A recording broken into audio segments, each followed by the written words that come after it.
ইমাম শাফি রহমতুল্লাহ আলাই তিনি বলেন, আপনার এলাকায় গরু মারা যায়, ছাগল মারা যায়, মহিষ মারা যায়, এগুলো মৃত্যুবরণ করার পর এগুলো দুর্গন্ধ ছড়ে, এদেরকে সমাজে যেন এরা কোনো প্রকার রোগ ছড়াতে না পারে, পায়ে রশি লাগাইয়া একটা জায়গায় যেমন চাপা মাটি দাও, বেনামাজি ইন্তেকাল করলে পায়ে রশি লাগাইয়া মানুষের সামন দিয়া ছেঁচড়াইয়া ছেঁচড়াইয়া কুত্তা বিড়ালের মতো নিয়ে যে চাপা মাটি দিয়ে দাফন করো। নাউজুবিল্লাহ কন্যা। ইমাম আবু হানিফার মাসআলা হলো, কোন ব্যক্তি যদি নামাজ কায়েম না করে, না পড়ে, তাকে তোমরা প্রাথমিকভাবে আইনের মাধ্যমে জেলখানায় আবদ্ধ করে রাখো। আবদ্ধ করে রাখার পরে ওই ব্যক্তি যদি নামাজি না হয়, প্রকাশ্যে দিবালোকে মিডিয়ার সামনে তার ফাঁসির ব্যবস্থা করো। এই ফাঁসি দেখে হাজার হাজার লক্ষ লক্ষ কোটি কোটি মুসলমান চিন্তা করবে, নামাজ না পড়লে ফাঁসি হয়, অতএব ফাঁসির থেকে বাঁচতে গেলে নামাজ পড়তে হবে। বলেন ঠিক কিনা? এই জন্য হাজিরিন, আমাদের সমাজে কোরআনওয়ালা সমাজ, কোরআনওয়ালা নেতা, কোরআনওয়ালা এমপি, কোরআনওয়ালা মন্ত্রী, কোরআনওয়ালা মেম্বার, কোরআনওয়ালা চেয়ারম্যান, কোরআনওয়ালা স্পিকার, কোরআনওয়ালা বিরোধী দলীয় নেতা, কোরআনওয়ালা শাসক আমাদের দরকার। বলেন ঠিক কিনা? আমাদের সমাজ যদি কোরআনওয়ালা সমাজ থাকতো, কোরআনওয়ালা সংসদ থাকতো, তাহলে এই মানুষগুলো ক্ষমতায় যাওয়ার পরে আইন পাস করত। এদেশের প্রত্যেকটি মুসলিম পরিবারে যারা বসবাস করে, যাদের 8 বছরের উপরে বয়স, তাদেরকে আযান হলে মসজিদে যাওয়া লাগবে। আমি মনে করি প্রত্যেক নামাজের রক্তেই সেনাবাহিনী, র্যাব বাহিনী, ব্যাটালিয়ান, পুলিশ সবাই রাস্তার আশপাশ দিয়ে দৌড়াদৌড়ি করত। আইন পাস হয়েছে, বেনামাজিকে ধরো, জেলখানায় বন্দি করো, জেল যাওয়ার ভয়ে, মাইরের ভয়ে, ডাঙ্গের ভয়ে, পুলিশের পিটুনির ভয়ে উজু ছাড়াই মসজিদে দৌড় দিত। বলেন ঠিক কিনা? এটাকে বলা হয় কায়েম, এটাকে বলা হয় কায়েম। সেই কায়েমের রাস্তায় দৌড় দিয়েছিলেন আল্লামা দেলাওয়ার হোসেন সাঈদী, জেনার হাতে প্রায় ১৫০০০-এরও বেশি অমুসলিম কালেমা পড়ে মুসলমান হয়েছিল।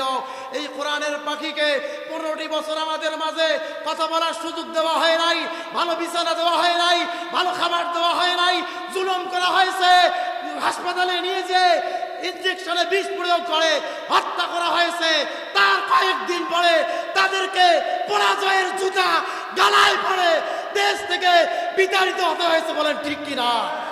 এই জন্য সামনে আজকে দারুল হুদার মাহফিল থেকে সতর্ক করতে চাই, কোরআনকে বিতাড়িত করার জন্য আবু জাহেল যে স্বপ্ন দেখেছিল, সেই স্বপ্ন বাস্তবায়ন হয় নাই।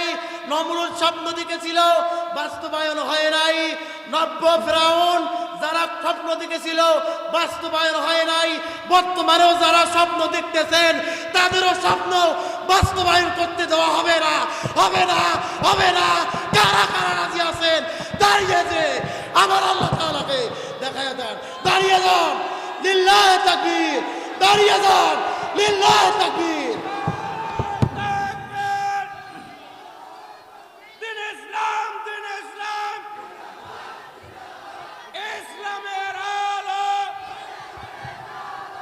আল কোরআনের আলো। নারায়ে তাকবীর। আল্লাহ কবুল আর মঞ্জুর করুন, বলেন আমিন। আমার বক্তৃতা কোনো দলের বিপক্ষে নয়। কালকে সকালবেলা একটা ভাইরাল টপিক আসবে যে নুরুল ইসলাম জিহাদি হুজুরের ছেলে বুঝি জামাতের পক্ষে বক্তৃতা দেয়, ঠিক কিনা বলেন? ন, আমার কথা হলো, আমার জবান দেওয়া আল্লাহ, আমি কোরআন দিয়ে হক কথা বলবো। ইয়া আইয়ুহাল্লাযীনা আমানু লা তাত্তাখিযু আবাআকুম ওয়া ইখওয়ানাকুম। আল্লাহ বলেন, ঈমানদাররা তোমার বাবা তোমার বন্ধু। আউলিয়া ইন ইস্তাহাব্বুল কুফরা আলাল ঈমান। তোমার বাবা তোমার বন্ধু যদি ঈমানের পথ ছেড়ে কুফরের পথে দৌড়ায়, মানব রচিত আইনের পিছনে দৌড়ায়, ইন ইস্তাহাব্বুল কুফরা আলাল ঈমান, ঈমানের পথ ছেড়ে যদি কুফরির পথ অবলম্বন করে, তাকে বন্ধু হিসাবে গ্রহণ করা যাবে না। খোলাসা কথা, কথা কার? এই জন্য মুমিনের 3 নাম্বার বৈশিষ্ট্য হলো মুমিন নামাজ কায়েম করবে। জোরে বলেন, কি করবে? 4র্থ নাম্বার বৈশিষ্ট্য হলো, যেই ব্যক্তিটা মুমিন হবে, ওই ব্যক্তিটা ন্যায় বিচার করবে, ওই ব্যক্তিটা ন্যায় বিচার করবে। ন্যায় বিচার দুনিয়ার কোনো আইন দিয়া হয় না, দুনিয়ার কোনো নেতা দিয়া হয় না। ন্যায় বিচার শুধুমাত্র একমাত্র বিধান দিয়া হয়। আওয়াজ করে বলুন না, বিধানের নাম কি?